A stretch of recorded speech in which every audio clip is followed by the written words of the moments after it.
Bismillahirrahmanirrahim. Assalamualaikum warahmatullahi wabarakatuh. Selamat malam. Kali ini saya akan coba membuat pembahasan tentang soal kimia kelas 10 waktu penilaian akhir semester genap tahun pelajaran 2017-2019. Saya kira saya membuat ini mungkin karena memang jam pelajaran di kelas terlalu sedikit, karena mungkin kemarin terlalu banyak tugas, jadi saya tidak bisa masuk kelas, dan juga waktu hari Rabu kalian juga sering ada liburnya. Oke, jadi kita mulai saja. Mohon maaf karena suara saya seperti ini, dibiasakan saja. Oke, mulai dari nomor 1 ya. Ini materi tentang larutan elektrolit dan non-elektrolit. Oke. Pernyataan berikut yang merupakan sifat elektrolit adalah, kita harus mulai mengingat-ingat lagi apa itu larutan elektrolit.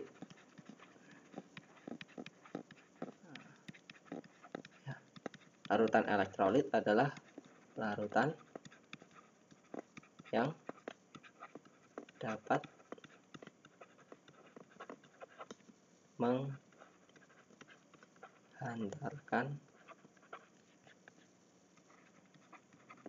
arus listrik. Oke, kenapa dia dapat menghantarkan arus listrik ya?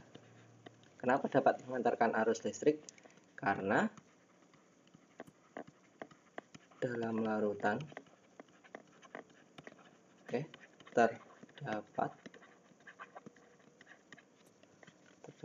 terdapat ion yang bergerak bebas ya. Nah, kita coba lihat soal nomor 1. Pernyataan berikut yang merupakan sifat elektrolit. Nah, tadi dia adalah larutan yang dapat menghantarkan arus listrik. Berarti ini bukan. Dalam keadaan padat menghantarkan arus listrik.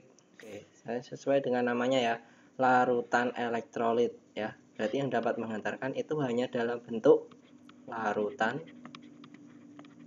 atau lehan. Ini nama lain dari leburan. Yang B kurang tepat. Larutannya dapat menghantarkan arus listrik.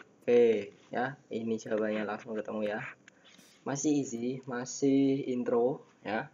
Kita lanjutkan soal nomor 2. Pernyataan yang benar tentang KNO3 adalah KNO3. Nah, KNO3 ini namanya apa? Namanya adalah kalium nitrat. Kalau kalian analisis ini, KNO3 ini termasuk senyawa apa? Ya. Kalium. Ingat, kalian fokus pada unsur pertamanya. Unsur pertama. Ini yang perlu kalian lihat. Unsur pertama. Kalium ini termasuk apa? Logam apa non logam? Kalium dengan simbol K. Ya, ini termasuk logam. Logam alkali atau golongan 1A ya. Karena ada logamnya ya. Karena ada logam, maka termasuk senyawa ionik. Senyawa ionik. Senyawa ionik ini dalam materi larutan elektrolit dan non-elektrolit ini memiliki sifat apa aja? Sifatnya apa? Sifatnya adalah menghantarkan arus listrik. Menghantarkan arus listriknya dalam apa? Dalam lehan dan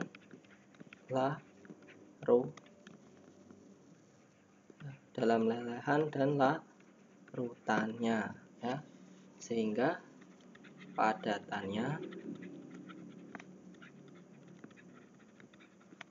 tidak menghantarkan.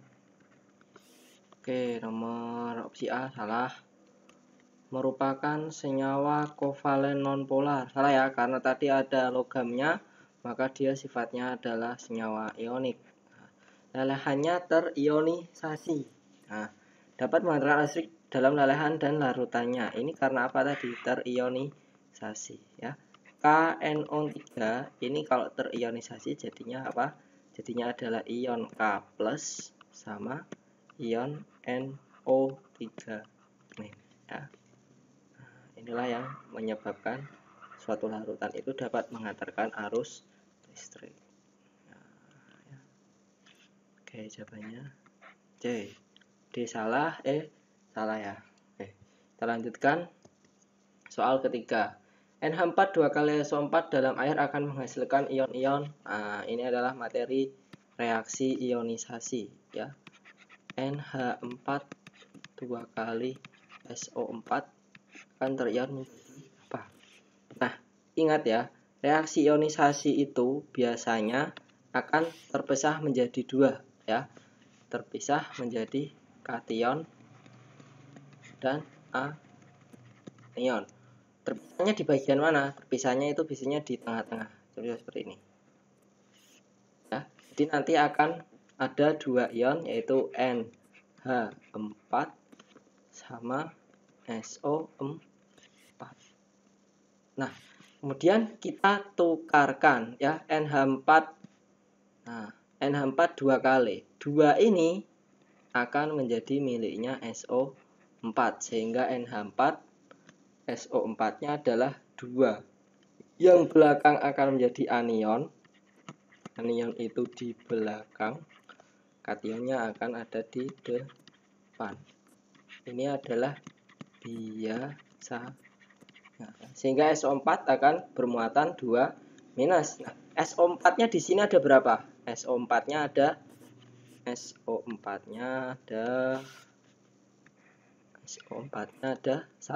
ya. Sehingga NH4 akan bermuatan 1+. Nah, berarti dia akan menjadi NH4+ dan SO4 2 min.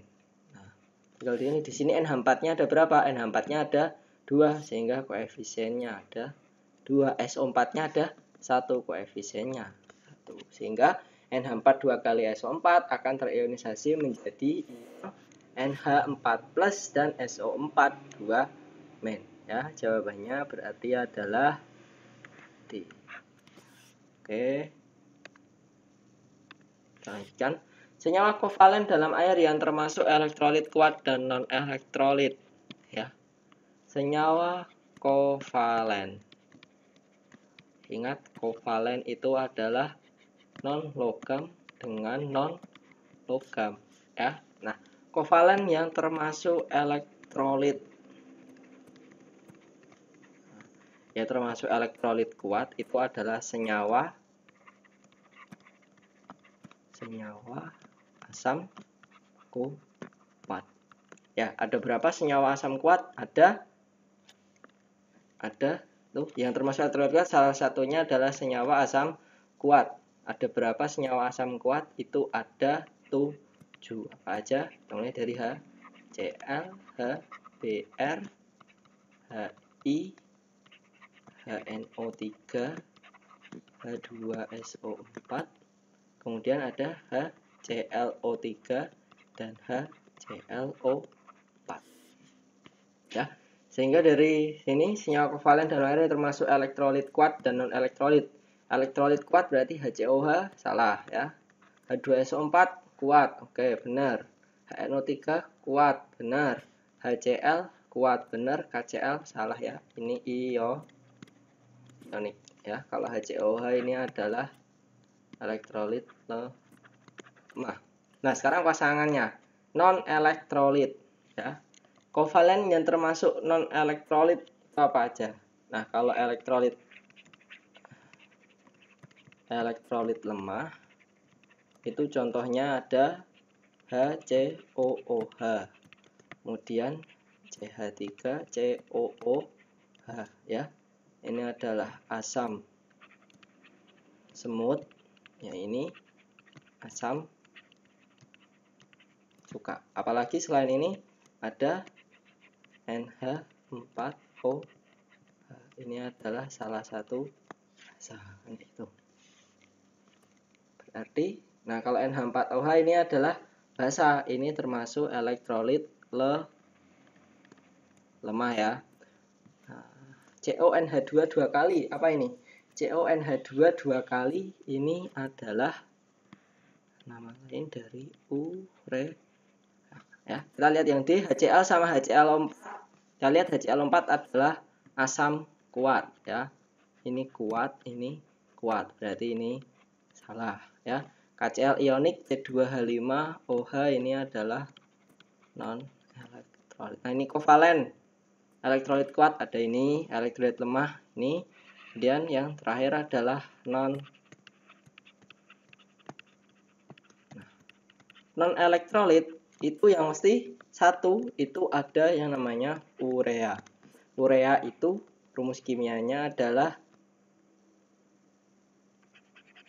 CONH2 dua kali ya.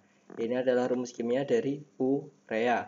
Kemudian ada senyawa hidrokarbon CXHY ya. Semua senyawa hidrokarbon termasuk non elektrolit, entah itu CH4, C2H6, C2H2. Pokoknya kalau ada C sama H tok itu termasuk non elektrolit. Kemudian ada senyawa organik CXHYOZ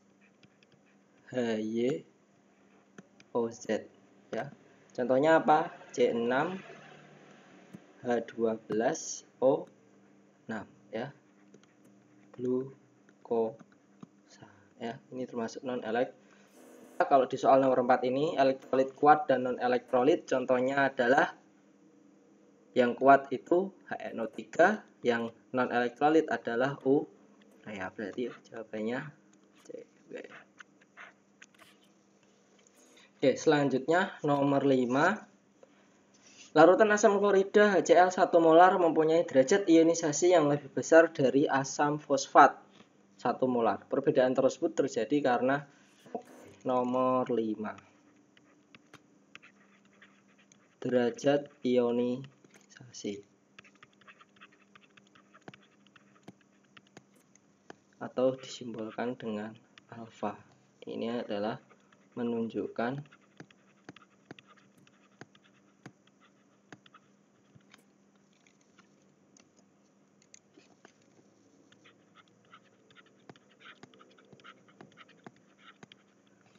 banyaknya ion yang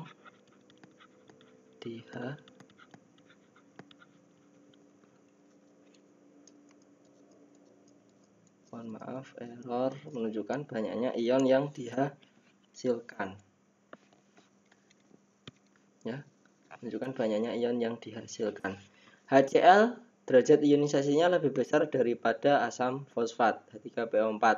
Hal ini terjadi karena apa? Nah, kita cek.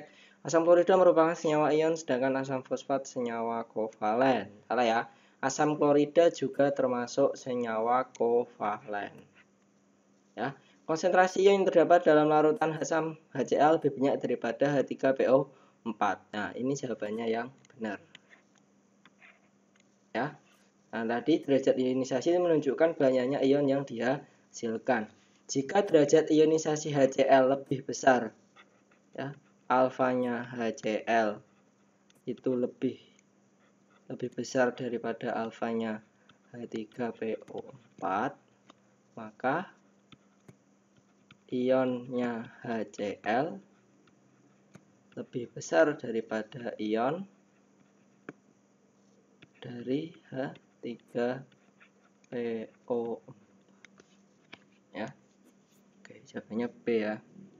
Sekarang lanjut nomor 6. Data hasil pengamatan daya hantar listrik. Oke, pernyataan yang benar adalah lampu nyala dan ada gelembung. Ini termasuk elektrolit apa? Kalau nyala dan ada gelembung termasuk elektrolit kuat. Lampu tidak nyala namun ada gelembung berarti elektrolit lemah. Sementara lampu tidak nyala dan tidak ada gelembung itu termasuk larutan non elektrolit. Nah, sekarang pernyataan yang benar adalah, kita cek satu-satu, larutan A sedikit terdapat ion positif dan ion negatif, tetapi banyak molekul-molekulnya ya. Sedikit terdapat ion positif dan ion negatif, tetapi banyak molekulnya, itu termasuk elektrolit lemah. Berarti A salah ya. B, larutan A hanya terdapat molekul-molekul. Nah, kalau terdapat molekul-molekul itu termasuk merupakan senyawa larutan non-elektrolit ya. Karena tidak ada ionnya, makanya tidak bisa mengantarkan listrik. Larutan B sedikit terdapat ion positif dan ion negatif, tetapi banyak molekulnya. Nah, ini tadi termasuk elektrolit lemah. B hanya terdapat molekul-molekul, ini termasuk non-elektrolit. Dan C hanya terdapat ion positif dan ion negatif. Kalau hanya ion, itu malah termasuk elektrolit kuat. Sehingga pilihan yang paling tepat adalah A kuat, B lemah, C non-elektrolit. Nah, yang sesuai adalah opsi C ya. Larutan B terdapat ion positif negatif lebih banyak, sedikit tapi molekulnya lebih banyak, sehingga B termasuk elektrolit lemah. Oke, benar. Lanjut nomor 7. Kertas saring dibasahi dengan larutan CuCrO4. Elektroda dijepit dengan penjepit buaya yang dihubungkan dengan sumber arus listrik. Akan terjadi reaksi antara ion-ion tersebut. Pernyataan yang benar berdasarkan pengamatan tentang reaksi dalam kertas saring yang dibasahi tersebut adalah, nah, ini saya jelaskan percobaannya dulu ya. Pada percobaan ini ya, percobaan ini adalah bertujuan untuk mengetahui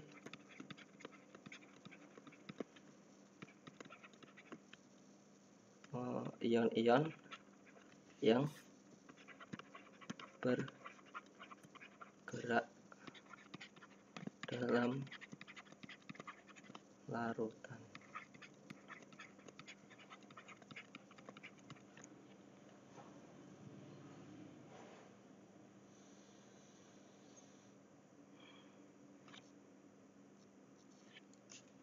Oke, bayangannya adalah seperti ini ya. Oke, kita buat gambarnya dulu ya. Ini adalah penjepit buaya ya. Ini dihubungkan dengan sumber arus listrik. Oke, nah di sini nanti ada larutannya ya. Ini adalah larutan CuCrO4. Ini baterai, kutub positif, ini kutub ini di sini positif, di sini negatif ya. Yang ini adalah kertas saring ya. Pertama adalah kita lihat reaksi ionisasinya terlebih dahulu. CuCrO4 itu kalau terionisasi ya, bisa pecahnya di sini, akan menjadi ion Cu2+ sama ion CrO4 2- ya. Nah, kita lihat di sini ada ion positif ya, ion positif, ion negatif. Nah, berdasarkan perbedaan muatan ini, kira-kira yang ion positif ini akan masuk kemana? Masuk ke kutub negatif kah? Nah, kutub negatif nama lainnya adalah, kutub negatif itu adalah katoda, dan kutub positif itu adalah anoda ya. Nah, kira-kira ion positif ini akan masuk ke kutub positif atau kutub negatif ya. Ingat ya, ingat materi fisika atau ya itulah pokoknya waktu SMP ya. Yang positif itu akan mendekati positif atau akan mendekati negatif ya. Jadi yang positif ini akan mendekati kutub negatif. Berarti di sini nanti akan ada ion CO2 plus ya. Sementara ion CrO4 yang merupakan ion negatif ya. Ion negatif akan mendekati kutub posisi CrO4 akan mendekati kutub positif. Nah, karena ionnya ini misahnya kayak gini ya, CO2 plus ini warnanya biru ya, CrO4 warnanya kuning, maka di kutub kertas saring di kutub positif akan berwarna kuning ya. Sementara kertas saring yang dijepit dengan kutub negatif akan berwarna biru ya. Nah, ini ion positif akan mendekati kutub negatif atau katoda. Ion negatif akan mendekati kutub positif atau anoda. Nah, kira-kira seperti ini. Nah, dari gambaran ini, pernyataan yang benar berdasarkan pengamatan pengamatan tentang reaksi dalam kertas saring yang dibasahi adalah, kita cek, anoda atau kutub positif berwarna biru karena ion CO2 plus. Salah ya, ternyata anodanya berwarna kuning karena CrO4 Nah, B, anoda kutub positif berwarna kuning karena ada ion CrO4 Ini benar. Yang C, katoda kutub negatif ya akan berwarna kuning karena ion CrO4 ini harusnya biru ya. Biru karena ada CO2 plus ya. Berarti salah. D, katoda berwarna biru karena CrO4 ini harusnya adalah CO2 plus. Nah, ini salah. Berarti jawabannya benar adalah B ya. Anoda atau kutub positif akan berwarna kuning karena ada CrO4 Oke, semoga ini sedikit dipahami. Kalau nggak paham, kalau masih kurang jelas, silakan nanti diulang lagi videonya. Oke, kita lanjutkan nomor 8. Seorang siswa mengadakan eksperimen tentang jenis ikatan dan pengaruh wujud zat terhadap daya antar listrik. Diperoleh data sebagai berikut. Dari data tersebut dapat diambil kesimpulan bahwa elektrolit yang merupakan senyawa kovalen adalah kovalen. Ingat ya tadi ya, kovalen. Ingat, senyawa kovalen itu non logam sama non logam dengan sifat ya yang dapat menghantarkan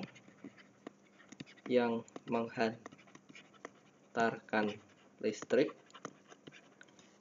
hanya pada wujud larutan ya, hanya pada wujud larutan. Sehingga kalau kita lihat di sini padat non konduktor, leburan konduktor, berarti ini bukan senyawa kovalen ya. Berarti ini apa?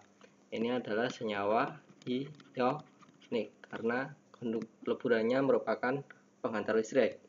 Q, padatannya non konduktor, leburannya non konduktor, larutannya konduktor. Ini senyawa kovalen. R, konduktor tidak larut ya. Karena padatannya konduktor, bisa jadi ini adalah senyawa logam atau logam ya. S, non konduktor, leburannya non konduktor, larutannya menghantarkan tapi buruk ya. Ini adalah senyawa kovalen. Kalau konduktor ini berarti elektrolit kuat. Kalau ini penghantarnya buruk berarti adalah elektrolit lemah. Sehingga jawaban yang paling benar adalah Q dan S ya. B. Lanjut nomor 9. Bilangan oksidasi. Oke, kita masuk ke Bilox. Bilox Fe sama dengan plus 2. Nah, kalau ini adalah cek satu-satu ya. Oke, kita lihat A. Opsi A, Fe, Cn, 6 kali 3 min ya.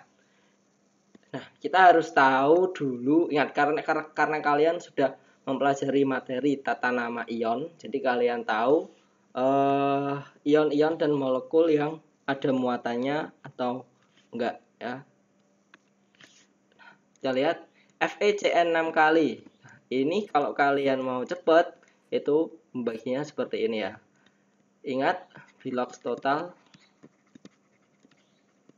dalam ion sesuai dengan muatannya. Sehingga ini kalau dihitung Fe plus 6 kali Cn sama dengan min 3. Nah, kita hitung Fe, berarti Fe ditambah 6 kali. Nah, muatan Cn ini adalah min 1 sama dengan min 3. Sehingga Fe-nya adalah plus 3. Nah, Cn dapat min 1 dari mana? Ion Cn min ya. Sehingga Cn sama dengan min 1. Oke, sekarang kita lanjut yang B. FeOH 6 kali 4 min. Sama kayak tadi ya. Fe ditambah 6 kali OH sama dengan min 4. Fe ditambah, nah OH itu muatannya berapa? Ya, OH itu berasal dari ion OH min. Sehingga OH akan memiliki Bilox min 1. Sehingga Fe sama dengan 6 dikali min 1 sama dengan min, sehingga Fe-nya akan bermuatan plus 2. Berarti jawabannya dari sini kita bisa langsung tahu, berarti jawabannya adalah yang B. Nah, tapi kalau kalian mau ngecek lagi yang C, misal Fe 2 SO4 3 kali. Nah, ini kalau kalian hitung kan berarti, nah ini Bilox total dalam molekul sama dengan ya, molekul atau dalam senyawa. Sehingga 2 kali Fe ditambah 3 kali SO4 sama dengan 0. Kita lihat SO4 itu adalah ion SO4 2 min. Sehingga Bilox SO4 sama dengan min, nah, berarti 2 kali Fe ditambah 3 kali min 2 sama dengan, sehingga Fe-nya akan memiliki Bilox plus 3. Ya, nah itu. Nomor 10, reduksi adalah peristiwa kimia yang di dalamnya terjadi. Nah, ini silakan diingat-ingat lagi materi tentang konsep oksidasi dan reduksi. Nah, kita lihat satu-satu aja ya. A, penambahan kadar oksigen ya. Kalau oksigennya bertambah, ingat, kalau oksigennya bertambah itu merupakan reaksi oksidasi ya. Kalau oksigennya bertambah itu termasuk reaksi oksidasi. B, pelepasan elektron suatu unsur. Kalau elektronnya dilepas itu juga termasuk reaksi oksidasi. C, penangkapan elektron oleh suatu unsur. Nah, ini kebalikan dari B. Nah, ini baru definisi dari reduksi. D, kenaikan Bilox. Nah, kenaikan Bilox suatu atom dalam suatu senyawa merupakan definisi dari oksidasi. Dan E, pengurangan kadar hidrogen. Nah, kalau hidrogennya berkurang itu merupakan oksidasi. Berarti jawaban nomor 10 adalah C. Oke, sekarang nomor 11. Unsur-unsur logam akan membentuk kation dengan cara. Kita lihat unsur logam.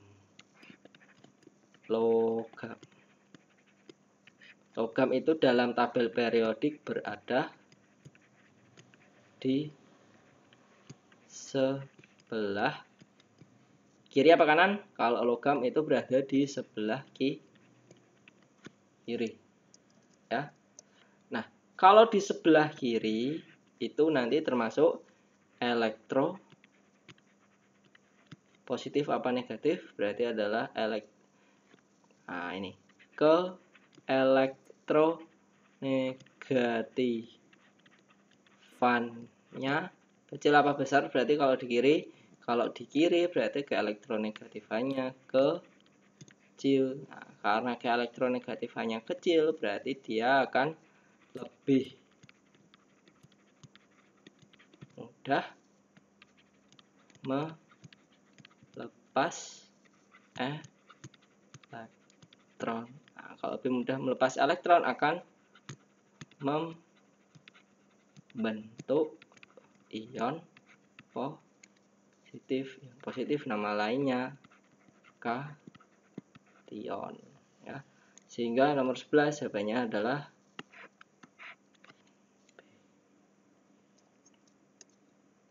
lanjut nomor 12. Diketahui reaksi sebagai berikut. H2S ditambah SO2 menjadi S dan H2O. S berapa itu? S8. Nah, oke. Anggap S saja ya.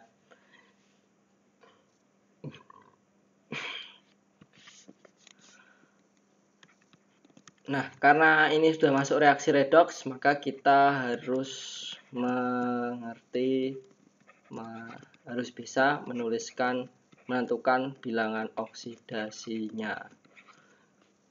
Oke, seperti ini. H2S, ya. Ingat H2S itu H terlebih dahulu apa S terlebih dahulu yang harus dituliskan, ya. Urutannya ingat ya. Logam, kemudian adalah H, setelah itu F, O, baru Cl, Bri, kemudian baru S, ya.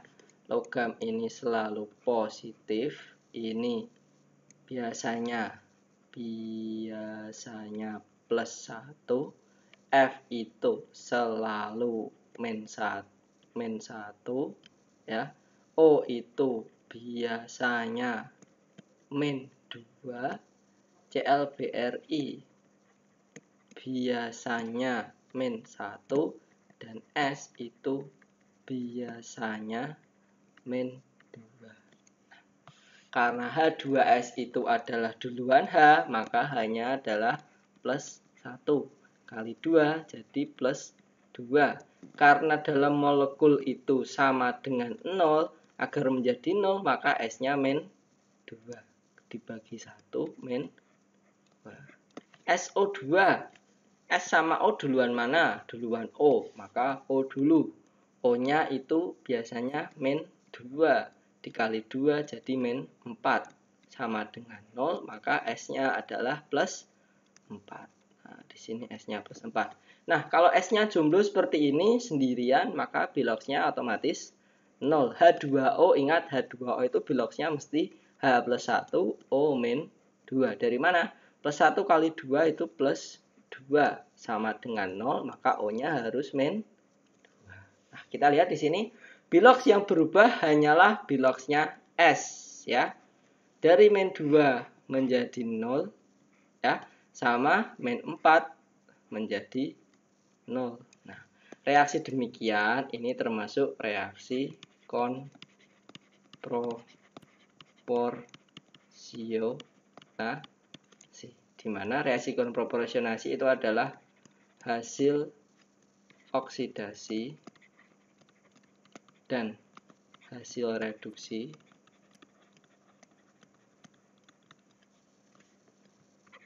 sama, ya.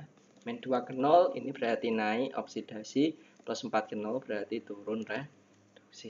Nah, termasuk reaksi konproporsionasi, di mana hasil oksidasi dan hasil reduksinya merupakan spesi atau zat yang sama.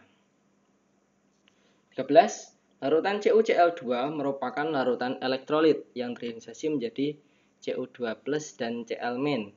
Bila diberi aliran listrik akan terjadi reaksi elektrolisis antara ion-ion tersebut. Reaksinya sebagai berikut. Cu2 plus 2Cl- menjadi Cu dan Cl2. Dengan demikian pernyataan yang benar adalah pertama nomor 13 ya, kita tuliskan reaksi ionisasinya dulu. CuCl2 akan terion menjadi Cu2, ion Cu2 plus sama ion Cl-, 2 ion Cl-.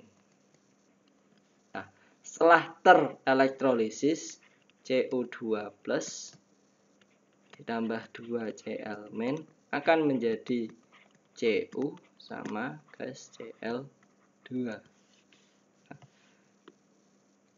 Dari reaksi elektrolisis ini ya, nah kita lihat Cu2 plus, biloxnya berapa? Biloxnya adalah plus, otomatis plus 2 Cl-, -1, maka biloxnya otomatis -1. Cu sendirian biloxnya 0, Cl2 karena dengan sesamanya Cl berarti biloxnya juga 0. Sehingga dari sini yang mengalami oksidasi adalah Cl-, ya. Yang mengalami reduksi adalah Cu2 plus, ya. Kita tulis di sini oksidasinya adalah Cl-. Yang mengalami reduksi berarti adalah Cu2 plus. Kemudian oksidatornya berarti adalah oksidator itu yang mengalami reduksi berarti Cu2 plus. Reduktornya adalah Cl-, ya. Kita tulis hasil oksidasinya adalah gas Cl2 dan hasil reduksinya adalah Cu, ya. Sehingga pernyataan yang paling tepat adalah nomor 13 berarti dari sini yang paling tepat adalah, kita lihat Cu2 plus teroksidasi di katoda atau kutub negatif, ya. Cu2 plus harusnya mengalami reduksi, salah ya.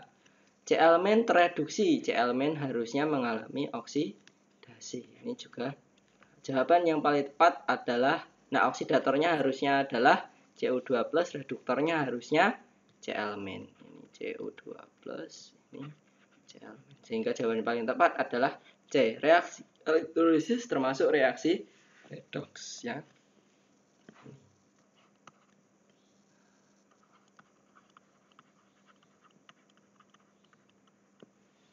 Elektrolisis. Lanjutkan nomor 14. Di antara reaksi berikut yang termasuk reaksi redoks adalah reaksi redoks. Oke, saya beri clue ya. Tips. Ini trik, ya. Yang termasuk redoks adalah reaksi yang memiliki unsur bebas atau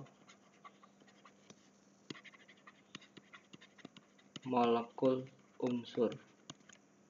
Kenapa? Unsur bebas itu contohnya apa? Unsur bebas contohnya adalah NaFeC yang jomblo, ya. Ya, kayak gini, kayak kalian. Sama molekul unsur, contohnya apa? Cl2, H2, O2, Br2, S8. Nah, kenapa jika ada unsur bebas dan molekul unsur ini termasuk reaksi redoks? Karena apa? Karena biloxnya itu sama dengan 0, ya. Karena biloxnya 0, pasti naik atau turun. 0 itu nanti dia akan naik atau turun. Dari opsi ini yang ada unsur bebas atau molekulnya adalah opsi C, ya. NaCl2 menjadi 2NaCl. Mari kita buktikan. Nah, sini Na plus Cl2 menjadi NaCl ya. NaCl2 0, sama-sama 0 ya. Nah, kita lihat NaCl duluan mana antara Na sama Cl ya. Na sama Cl akan duluan Na karena Na ini golongan 1A ya, logam. Berarti plus 1 kali 1 plus 1. Karena ini senyawa maka sama dengan 0. Agar 0 berarti menjadi min, maka Cl-nya min. Na 0 berubah menjadi plus 1 naik, Cl2 0 berubah menjadi min 1 turun. Nah, karena ada naik dan turun ini maka termasuk reaksi redox. Nah, ini kan.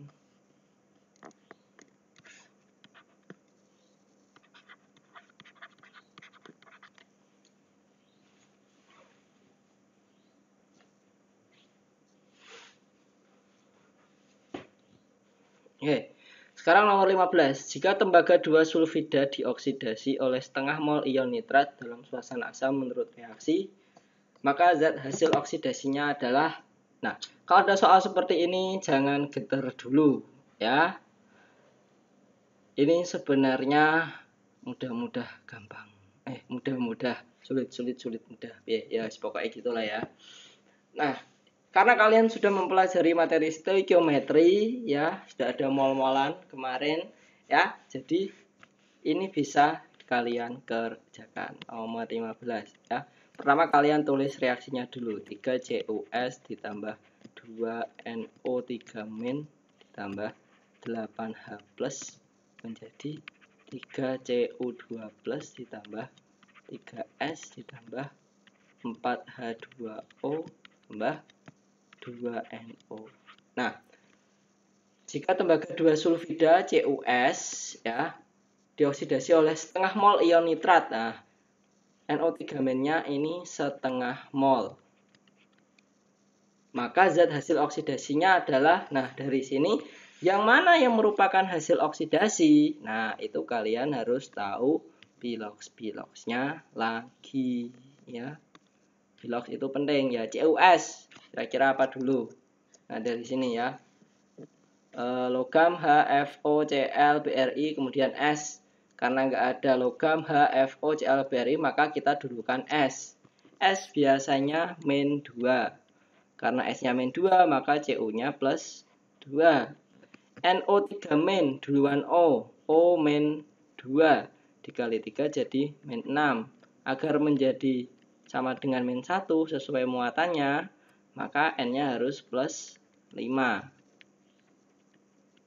H+ hanya mesti plus 1, Cu2+ mesti plus 2, S sendirian 0, H2O mesti plus 1 sama min 2, NO karena duluan O min 2 maka N-nya plus 2. Nah, dari sini zat hasil oksidasi yang mengalami kenaikan berarti siapa? Kita lihat Cu plus 2 tetap plus 2, S min 2 menjadi 0 berarti naik ya. Terus siapa lagi yang naik? Ada lagi tidak? N min plus 5 menjadi plus 2 turun 3. S-nya naik 2. O-nya tetap min 2 min 2. Nah, berarti yang mengalami kenaikan adalah S. Nah, berarti S ini adalah zat hasil oksidasi.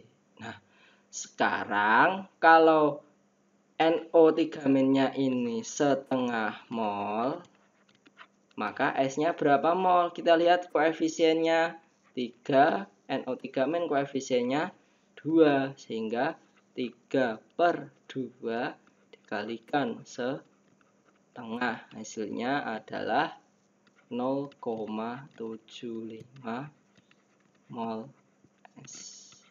Ya, hasilnya adalah ini, cuma di opsi tidak ada. Oke, ini adalah sekilas. Semoga soal seperti ini tidak keluar ya. Kalaupun keluar, saya harap kalian sudah bisa mengerjakan seperti itu. Kalau enggak ya Ya, begitulah pokoknya ya. Saya harap tetap bisa mengerjakan. Oke, kita lanjutkan soal nomor 16. Pernyataan di bawah ini yang paling tepat untuk ClO3 min pada reaksi ClO3 min menjadi Cl min. Ini harusnya Cl min ya. Cl min.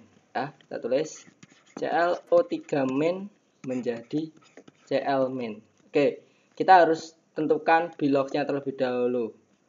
Ingat urutannya H, F, O, Cl, Br, I, baru S ya. Duluan mana? Duluan O ya.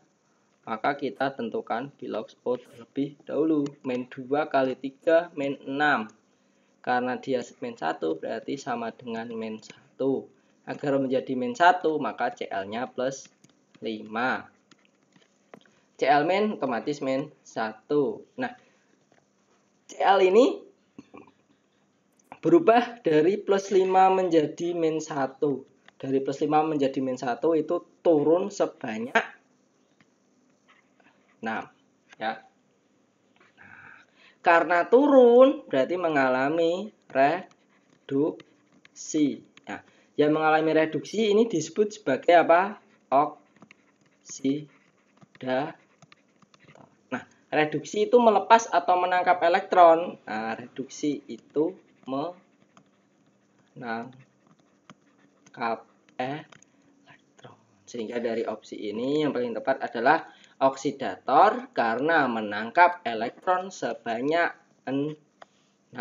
Berarti jawabannya E ya. Kita lanjutkan nomor 17. Reaksi redoks berjalan sebagai berikut. Nah, kita tulis lagi nomor 17 ya. Kalau ada reaksi-reaksi kalian biasakan seperti ini.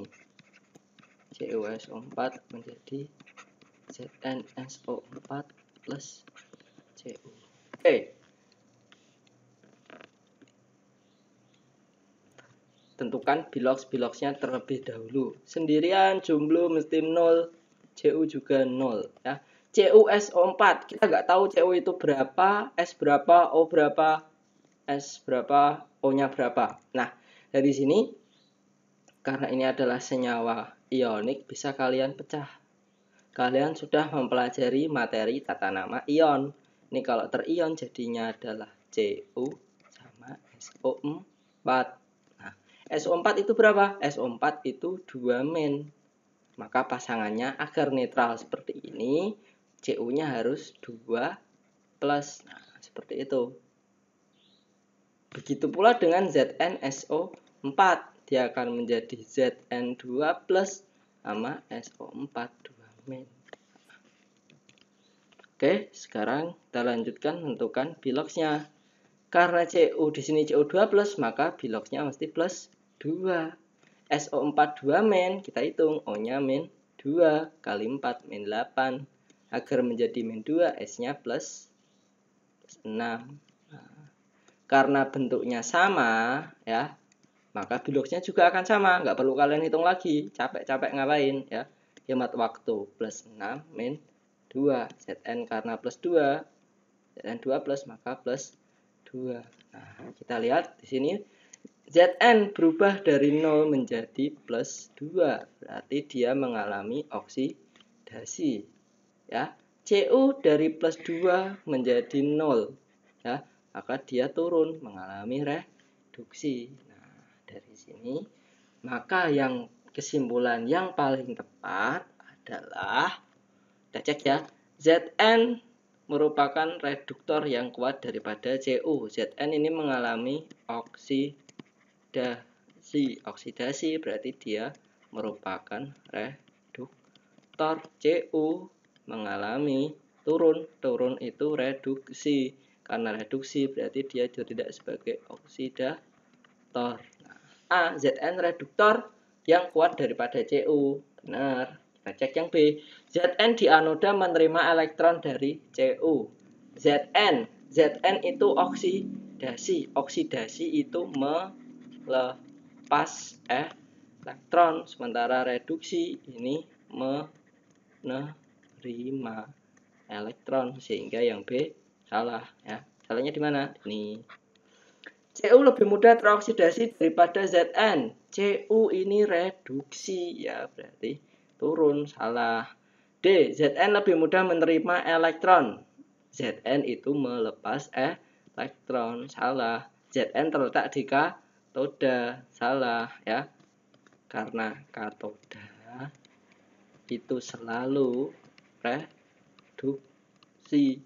Kebalikannya, anoda itu selalu oksidasi. Ya, ini tambahan ya. Kalau di kelas belum silahkan ditambahkan ya. Berarti salah. Berarti jawabannya opsi yang paling tepat adalah 18. Perhatikan persamaan reaksi berikut. Reaktan dalam reaksi tersebut adalah reaktan. Apa itu reaktan? Na2CO3 ditambah 2HCl menjadi 2NaCl plus H2O plus CO2. Dalam suatu reaksi kimia, spesies-spesies atau zat-zat yang ada di sebelah kiri itu kita sebut sebagai pereaksi.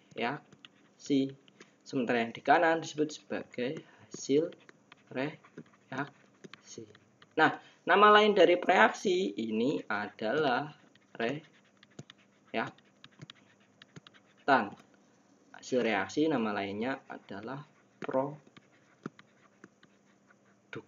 Ya. Sehingga reaktan dalam reaksi tersebut adalah Na2CO3 sama HCl. Nah, Na2CO3 itu namanya apa? Ada Na berarti namanya adalah natrium. Kalau CO3 berarti namanya mesti karbonat. HCl, H itu representasi dari asam, Cl itu klorida.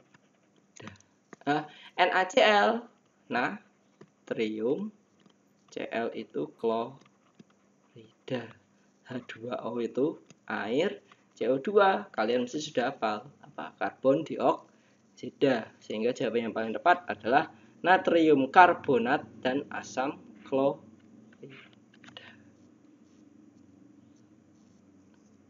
Oke, nomor 19. Nah, nomor 19 ini saya tadi setelah melihat soalnya rada rancu sama opsi yang diberikan. Tapi mari kita cek terlebih dahulu. Berikut pernyataan yang benar tentang molekul NCl3. Molekul NCl3.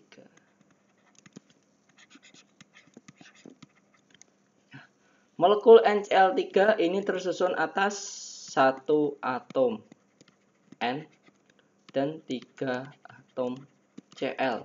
Ya, benar ya. Opsi A benar. Ya. NCl3 mempunyai nama. N itu apa? N itu adalah nitrogen ya. Karena N ini termasuk non logam, Cl ini juga non logam, berarti penamaannya berlaku tambahan monoditri ya, dan seterusnya.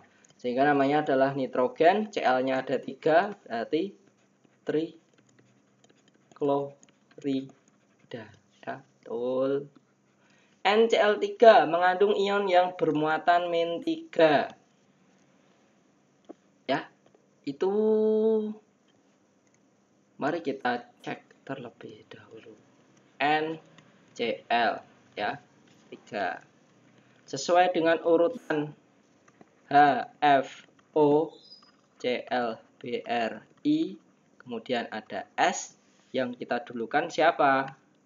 Berarti yang kita dulukan adalah Cl-nya. Cl berapa sih? -1 kali 3 -3 sama dengan 0, berarti N-nya +3. Apakah di sini ada ion yang bermuatan -3? Tidak ada. Adanya adalah ion -1 sama +3. Sehingga ini salah. Kita lihat yang D. Tersusun atas 2 atom non logam. Nah, ini rada rancu karena NCl itu adalah tersusun atas 4 atom non logam, 1 atom N dan 3 atom Cl. Nah, kalau menurut saya penulisan yang paling tepat itu harusnya adalah tersusun atas 2 unsur non logam. Kalau ini mungkin masih saya betulkan ya. Dan E mempunyai ikatan kovalen ya. Benar, karena non logam merupakan senyawa kovalen ya. Nah, kemungkinan mungkin jawabannya adalah yang C. Nomor 20. Kelompok senyawa berikut merupakan senyawa biner ionik. Oke, ingat biner ionik. Biner itu terdiri atas ada berapa? 2 unsur. Nah, kalau ionik itu mesti logam sama non logam. Harus ada ya, kalau ionik harus ada logamnya. Nah, kita lihat NaCl, HCl, KCl ini kovalen. HBr jelas kovalen. Al2O3 ionik, BaO ionik, CO kovalen. AlCl3 ionik ada logamnya, MgBr ionik ada Mg-nya, NaI ionik ada Na-nya. Sehingga ini termasuk biner ionik. Kalau P ini non logam, S non logam, P non logam, sehingga kovalen. Nomor 21. Suatu senyawa mempunyai nama kimia kalsium nitrat. 21. Kalsium nitrat. Kalsium itu adalah ion Ca2+. Nitrat itu adalah ion NO3-. Sehingga anionnya adalah NO3-. 22. 5P4 mengandung makna 22. 5P4. Ingat, kalau dia sudah tidak sendiri ya. Nah, tidak sendiri. Beda sama kalian. Kalau kalian sendiri ya. Kalau tidak sendiri itu disebutnya adalah molekul. Nah, berarti 5P4 ini adalah 5 molekul fosfor ya. 5 molekul fosfor. Nah, 5 molekul fosfor. Nah, P4 ini sendiri. Nah, 1 molekul fosfor isinya 4 atom P. Sehingga kalau 5 molekul fosfor isinya 5 kali 4. Berarti adalah 20 atom P. Nah, berarti jawabannya D. 23. Logam magnesium bereaksi dengan uap air. Nah, logam magnesium Mg ya, solid, bereaksi dengan uap air H2O, fasenya gas, menghasilkan padatan magnesium oksida. Magnesium oksida padatan solid dan gas hidrogen. Ingat, kalau ada depannya gas berarti H2. Nah, ini. Maka persamaan reaksi yang tepat adalah, nah, kita tulis MgS ditambah H2O gas menghasilkan MgOS plus H2 gas. Apakah reaksi ini sudah setara? Mg-nya 1, 1 sama. H-nya 2, 2 sama. O-nya 1, 1. Berarti sudah setara. Berarti opsi yang jawaban yang paling tepat adalah A. Ya. Oke, tips lagi. Ya. Dalam penyetaraan reaksi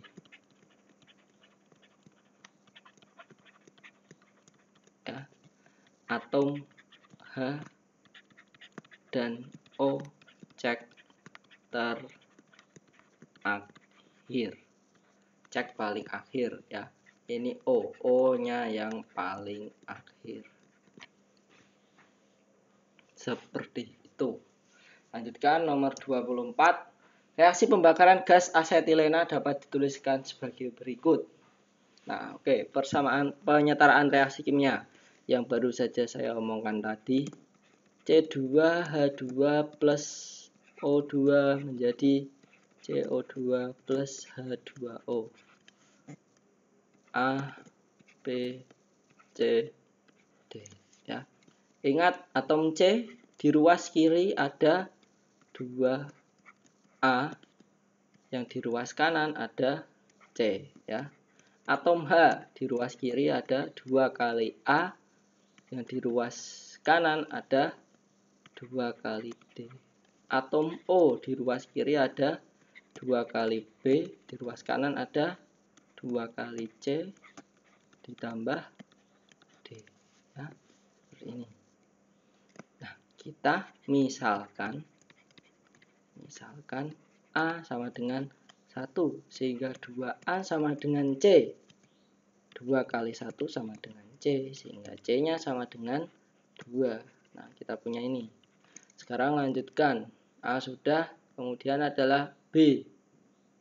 B terlalu sulit, nah B gak apa-apa. B, 2B sama dengan 2C plus D. B-nya berapa? Gak tahu. Oh, ini gak bisa ya. Bisa, kita hitung yang H dulu. 2A sama dengan 2D. Karena A-nya 1, berarti D-nya juga 1. Nah, sekarang yang ini. 2B sama dengan 2C plus D. 2B sama dengan 2 dikali 2 ditambah 1. 2B sama dengan 5, sehingga B-nya sama dengan 5 per 2. Dari sini kita bisa tuliskan nomor 24, jadinya C2H2 ditambah B-nya itu nilainya adalah 5 per 2 O2 menjadi C-nya CO2. C-nya berapa? 2 CO2 ditambah H2O ya. Karena ini pecahan, maka kita kalikan 2, sehingga jadinya 2C2H2 tambah 5O2 menjadi 4CO2 plus 2H2O dengan 2.